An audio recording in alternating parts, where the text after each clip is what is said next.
आज सुबह सुबह जैसे ही डुमडुमियां बज रही थी, पूरे नगर में जय जगन्नाथ उद्घोष हो रहा था। महाप्रभु जगन्नाथ अपने अहे नील शैल प्रवनमतावरण प्रवनमतावरण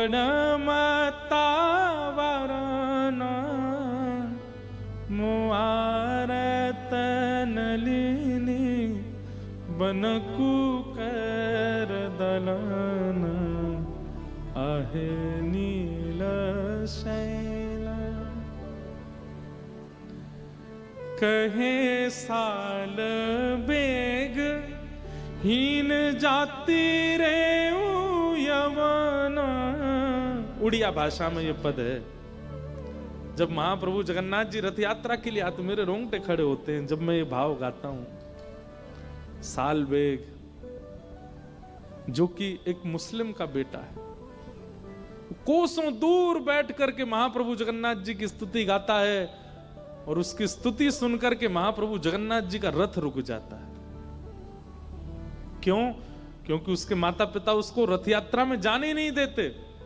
उसने जीवन में कभी जगन्नाथ जी का दर्शन नहीं किया, केवल सुना है। आज वो कोसों दूर अपनी छत पर बैठ करके गाता है, कहे साल बेग हीन जाति रे यवन। कहे साल बेग हीन जाति रे यवन। श्रीरंगा चरण तले उद्धरिल जवन अहे नील शैल।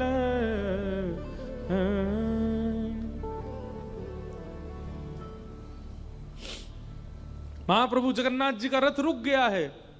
पुजारी पंडा सब हाथ जोड़ के कहते हैं, नाथ लाखों लोग आपके रथ को खींच रहे हैं, क्यों नहीं बढ़ रहे हैं आप आगे? महाप्रभु तभी वहां दैतापति जो राजा होते हैं जगन्नाथपुरी के, उनको स्वप्न देते हैं कि मेरा एक भक्त मुझे पुकार रहा है, उसकी वाणी मुझको आगे बढ़ने नहीं दे रही है। जब तक वो रथ यात्रा में नहीं आएगा मेरा रथ आगे नहीं बढ़ेगा। सब कहते हैं, अरे सुभद्रा जी गुंडीचा पहुंचने वाली हैं, बलराम जी का रथ भी आधा मार्ग पार कर चुका है, नाथ आप प्रारंभ में ही अटके पड़े हो।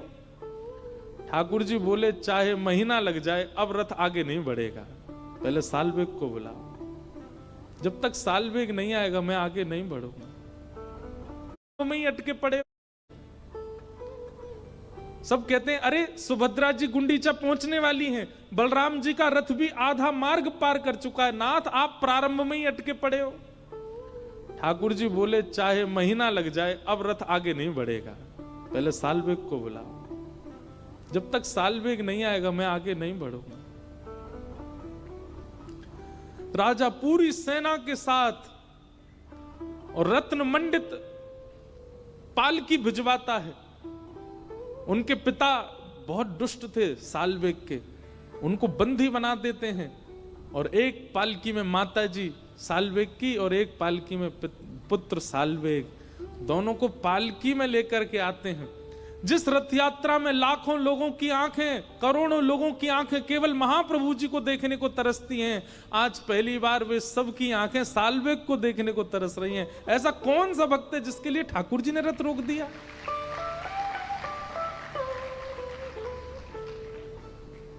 और सालबेग की स्थिति रो रहा है, मैंने ऐसा कौन सा पुण्य किया, मेरे लिए पालकी भेजी महाप्रभु जगन्नाथ ने। जैसे ही मध्य सभा में सालबेग पहुंचा, लाखों दूर दूर तक केवल सिर ही सिर दिख रहे हैं, लोगों की भीड़ लगी है, महाप्रभु जगन्नाथ रथ में बैठे हैं। और जैसे ही सालबेग की पालकी आती है, औरों के तो नेत्र सजल होते हैं, लेकिन रथ पर विराजमान महाप्रभु जगन्नाथ झूमने लगते, मेरा सालबेग आ गया, मेरा परम भक्त सालबेग आ गया। ठाकुर जी पुजारियों को कहते हैं, मुझसे सहन नहीं हो रहा है, इसको जल्दी उतार करके रथ के ऊपर चढ़ाओ और मेरे हृदय से लगा दो, मैं इसका आलिंगन करना चाहता हूं। पुजारी कहते हैं भगवान इस रथ पर चढ़ने का अधिकार केवल पंडा पुजारियों का है। ठाकुर जी कहते हैं अरे तू अभी भी यही विचार करता है, अरे सालवेग मेरा है, इसको लेके आओ ऊपर।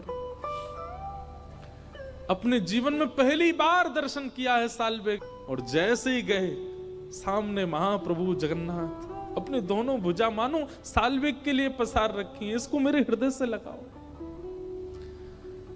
सालवेग स्थिति, वो स्वयं ना चल पा रहा है ना हिल पा रहा है, सब उठा करके उसको चला रहे हैं, और उसकी भुजाएं खोल के महाप्रभु जगन्नाथ से मानो जैसे जबरदस्ती ठाकुर जी ही सब क्रिया सालवेग से करा रहे हैं।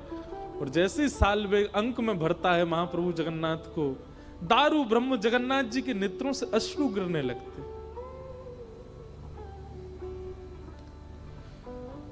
सालवेग को याद आता है कि मैंने प्रणाम तो किया ही नहीं, अरे मैं कितना धूर्त, पहली बार अपने नाथ प्रियतम के सामने आया, प्रणाम नहीं किया मैंने। थोड़ा दूर हट करके जैसे ही महाप्रभु जगन्नाथ को देखते देखते प्रणाम करता है, वहीं सालवेग अपने प्राण त्याग देता है, महाप्रभु के चरणों में त्याग देता है। नन्हा सा बालक सालवेग। बंधुओं, लगभग 1000 वर्ष पुरानी घटना है।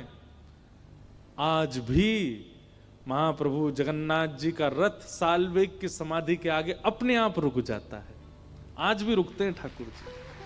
और उस समय सब पुजारी बैठते हैं और महाप्रभु जगन्नाथ जी को घेर करके गाते हैं, अहे नील शैल प्रवरमतावरण प्रवणमतावरण मुआरत नलिनी पनकुकर दलन अहे नील शैल गजराज चिंता कल थाई घोर जलेन गजराज चिंता कल थाई घोर जलेन चक्र पेशी नक्र नासी उधरील तरन अहे नील शैल। आज भी महाप्रभु जगन्नाथ जब ये पद गाया जाता है, कोई ध्यान पूर्वक जगन्नाथ जी को देखे तो ऐसा लगेगा महाप्रभु जी झूम रहे हैं और अपने सालवेग को याद कर रहे हैं। ठाकुर जी कितना प्रेम करते हैं हमसे, हम अधिकार नहीं बना पाते, हम वो तो प्रतीक्षा कर रहे हैं कि तू आ तो सही मेरे सामने, पर हम माया में इतने रम चुके हैं, इतनी ज्यादा आसक्ति हमारी संसार के प्रति हो चुकी है कि हम उस अमृत को छोड़ देते हैं मीठे शरबत के सामने। ये संसार का शरबत हमको अच्छा लगता है, वो अमृत ऐसा प्रेम ठाकुर जी बरसाने को तैयार बैठे, वो हम कर ही नहीं पाते।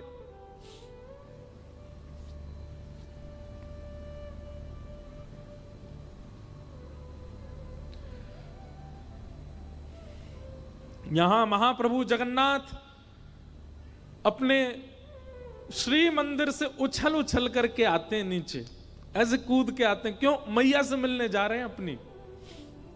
इंद्रद्युम्न राजा और उसकी पत्नी गुंडीचा, इन दोनों ने भगवान से प्रार्थना की थी, हे नाथ हमारी मनवांछित इच्छा पूरी करो।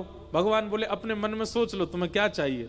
तो इंद्रद्युम्न राजा तो मांगता है कि मुझे संतान ना हो। क्यों? मैं जितनी आपकी सेवा करता हूं मुझे संशय है कि मेरे बालक आपकी सेवा करेंगे कि नहीं, इसलिए नाथ मेरा वंश ना बढ़े आगे। और बगल में बैठी गुंडीचा मन में सोचते हैं, हे नाथ मुझे एक पुत्र रत्न की प्राप्ति हो जाए। महाप्रभु जगन्नाथ कहते हैं, भैया तुम दोनों पति पत्नी अलग अलग वरदान मांग रहे हो और बिल्कुल विपरीत वरदान मांग। इंद्रद्युम्न अपनी पत्नी से कहते हैं, तुमने क्या मांगा महाप्रभु से? बोले पहले तुम बताओ तुमने क्या मांगा। बोले मैंने तो ये मांगा कि हमारे संतान ही ना हो। पत्नी बोली ये क्यों मांगा? अरे हम जितनी सेवा करते हैं, हम जितना प्रेम करते हैं जगन्नाथ जी से, कहीं हमारे बालकों ने उतना प्रेम नहीं किया तो फिर हम कहीं वैकुंठ में, स्वर्ग में, नरक में कहीं भी होंगे, हमको बहुत कष्ट होगा कि देखो हमारे संतान सेवा नहीं कर रहे। वो कष्ट मुझसे सहन नहीं होगा, क्योंकि उस बालक पे मेरा नाम चढ़ेगा। इंद्रद्युम्न का नाती है, इंद्रद्युम्न का बेटा है, सेवा ही नहीं करता जगन्नाथ जी की। पत्नी बोली मैंने तो फिर ये मांगा है कि हमें पुत्र रत्न मिले। तो इंद्रद्युम्न लड़ने लगा, तुमने पुत्र क्यों मांगा ठाकुर जी से? जगन्नाथ जी बोले तुम दोनों मत लड़ो, यहां संशय में तो मैं आ गया हूं, समाधान की जरूरत मुझको है, तुम दोनों क्यों लड़ रहे हो? नहीं नहीं प्रभु, मेरी पत्नी नहीं चाहती पुत्र। क्यों नहीं चाहती? मैं तो चाहती हूं, इनको आप चाहे जो दो, मुझे तो पुत्र चाहिए। भगवान बोले ये कैसे संभव होगा? पति संतान चाहता नहीं, पत्नी चाहती है, कैसे संभव होगा? ठाकुर जी फंस गए बीच में। तभी भगवान कहते हैं अब तो एक ही उपाय है। बोले क्या? इनको पुत्र चाहिए नहीं और तुमको पुत्र चाहिए मैया, तो फिर एक काम होगा। क्या? मैं ही आपका कहता हूं मैया। पूरा विश्व मुझे जगन्नाथ कहेगा, पूरा विश्व मेरे सामने दंडवत करेगा। विश्व कल्याण के लिए मैं साल भर तो यहीं मंदिर में ही रहूंगा, लेकिन अपने जन्म दिवस के 15 दिन बाद मैं रथ में बैठ करके आऊंगा मां आपके पास। पूरा विश्व मेरे चरणों में प्रणाम करेगा, पर मैं अपनी मां की गोद में खेलने जाऊंगा। और महाप्रभु जगन्नाथ अपने भैया और बहन के साथ रथ में गाजे बाजे के साथ नाचते कूदते हुए अपनी मैया से मिलने जाते हैं। ऐसा कहते हैं कि श्री मंदिर में जगन्नाथ जी का दर्शन जितना पुण्य देता है, उससे करोड़ गुना ज्यादा पुण्य श्री जगन्नाथ जी जब गुंडीचा में विराजते हैं, वहां उनका दर्शन करने का पुण्य, उसका पुण्य का एक अंश ऐसा है कि फिर दोबारा जन्म नहीं लेना पड़ता। ऐसा वो ठाकुर जी की जन्म वेदी है। महाप्रभु जगन्नाथ जी का रूप वहीं निर्मित हुआ है, गुंडीचा में। चरित्र तो बलराम दास जी का चल रहा था, पता नहीं हम कहां कहां घूम आए। महाप्रभु जगन्नाथ जी आज जैसे ही रथ पर बैठे, हल्ला होने लगा, अरे बलराम दास को बुलाइए, उसके पद के बाद ही रथ यात्रा होती है। पुजारियों ने कहा नहीं, आज बलराम दास पद सेवा नहीं करेगा और आज के बाद कभी नहीं करेगा। सुबह सुबह जय घोष और डुमडुमियां बज रही थीं। यहां बलराम दास जी का मन हुआ, अरे आज तो रथ यात्रा का दिन है, आज तो महाप्रभु जगन्नाथ रथ में विराजेंगे, मेरी पद सेवा होती है, उसके बाद ही रथ चलता है, और मैं यहां काम आतुर होकर के विषय भोगों में पड़ा हूं। मैं यहां एक स्त्री के चक्कर में पूरी रात पूरा दिन यहीं बैठा रहता हूं, काम में लोलुप्त होकर के ठाकुर जी की सेवा छोड़ रहा हूं।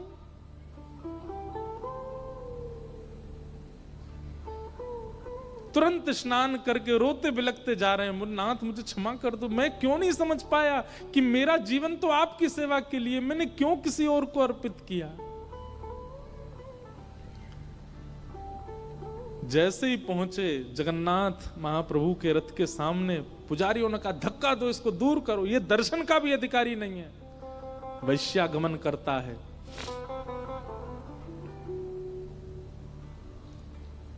बलराम दास जी को एक झांकी भी नहीं देखने दी महाप्रभु जी की, दूर कर दिया। मुझे देखने तो दो, मैं सेवा नहीं करूंगा, दर्शन तो करने दो मेरे महाप्रभु का। बोले तू उसका भी अधिकारी नहीं है, जा उसी के दर्शन कर जिसके पास रहता है।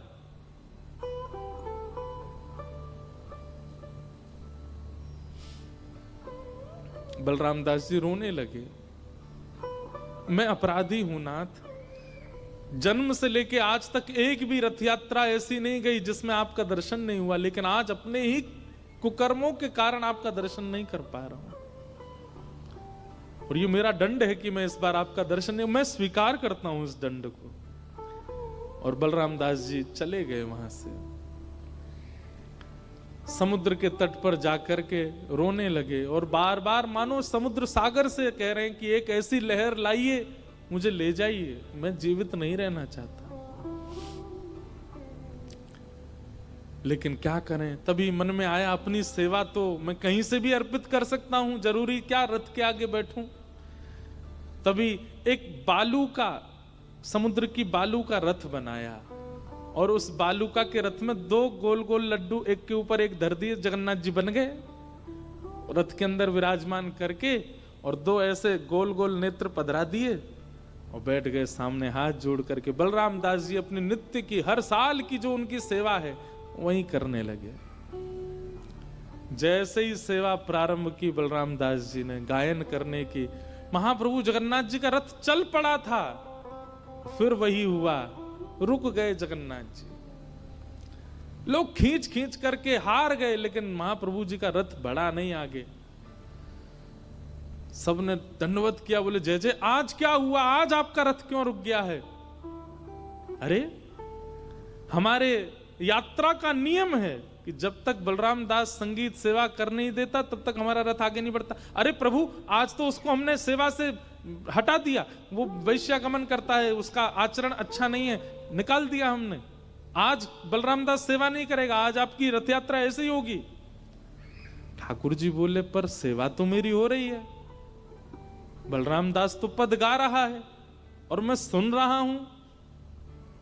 बोले कहां गा रहा है, यहां तो कोई बलराम। बोले यहां नहीं गा रहा है, उसने मेरा एक और रथ बनाया है और उस रथ को भी नंदी घोष रथ की तरह तैयार किया है। बोले यहां नहीं गा रहा है, उसने मेरा एक और रथ बनाया है और उस रथ को भी नंदी घोष रथ की तरह तैयार किया है, उसमें मेरा स्वरूप विराजमान किया है। भगवान के रथ का नाम है नंदी घोष, और उस रथ में मैं बैठा हूं और बलराम दास गा रहा है। अरे आज मैं यहां इस रथ में नहीं हूं, मेरा रथ तो वहां समुद्र के किनारे बलराम दास जी ने बनाया, वो मेरा रथ है, और आज मेरी यात्रा वहीं हो रही है। आज इस रथ में मेरी यात्रा नहीं है। पंडित जन सब कहने लगे, बोले नाथ यहां लाखों लोग आपके दर्शन को बैठे हैं, आप ऐसा क्यों कर रहे हैं? बोले भैया, यदि चाहते हो कि ये रथ यात्रा आगे बढ़े तो जाओ और बलराम दास को लेकर के आओ और उससे कहो जो बालूका के उसने जगन्नाथ बनाए हैं ना, मेरा अंश उन्हीं में बैठा है, उनको लेके आवे और उनको ला करके जब इस रथ पर विराजमान करेगा और यहां बैठ के जब वो मेरी सेवा करेगा तभी ये रथ आगे बढ़ेगा, नहीं तो नहीं बढ़ेगा।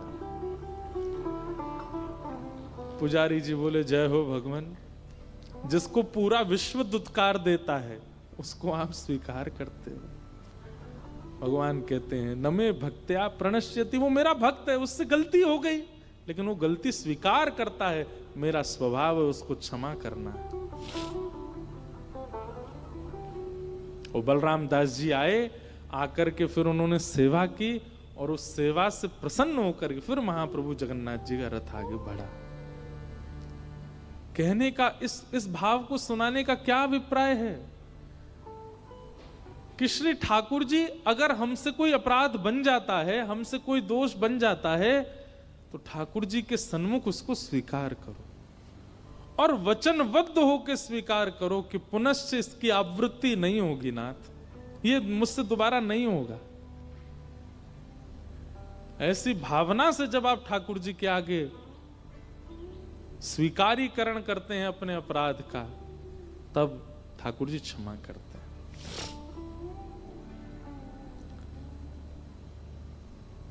ऐसे श्री ठाकुर जी हैं, ऐसे श्री हमारे लाल जी। आज कथा का विश्राम दिवस है और अब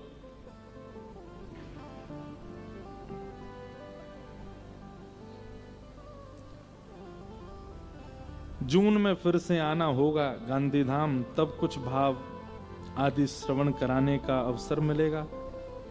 भाव तो ऐसा है कि जो कथा कराना चाह रहे हैं उनका मन है कि श्री किशोरी जी की लीला, किशोरी जी के जन्म से लेकर और उनकी पूरी लीलाओं का श्रवण कराएं।